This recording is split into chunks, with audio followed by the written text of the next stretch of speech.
Balitang entertainment, naghahanda na si Moira de la Torre para sa kanyang World Tour. Magsisimula ang Moira World Tour 2024 sa Kuala Lumpur, Malaysia sa April 20. Magpe-perform si Moira sa iba't ibang lugar sa Amerika at Canada. Special guest niya rito si Inigo Pascual. Nitong 2023, naging matagumpay rin ang tour ni Moira sa iba't ibang bansa.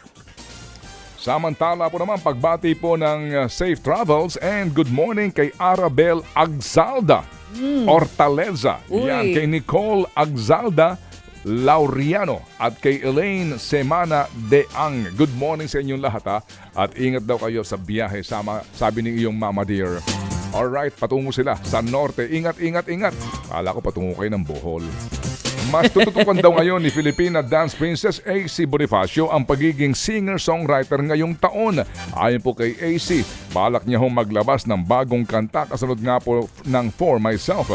Aminado ho naman si AC na hinahanap niya pa rin hanggang ngayon ang kanyang sarili.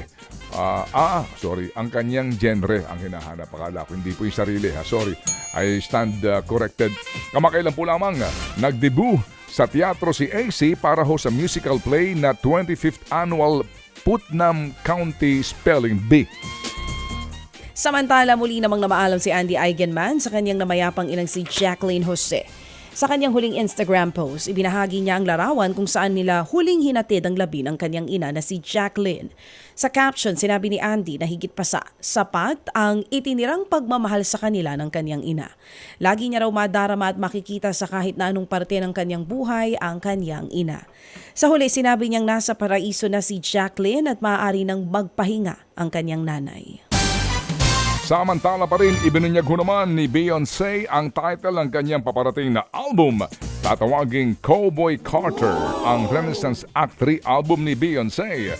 Ito'y inanunsyo po ng award-winning singer sa kanyang website. Kabilang sa naturang country album, ang mga kantang Texas Hold'em at 16 Carriages na una pong inilabas ni Beyonce sa March 29.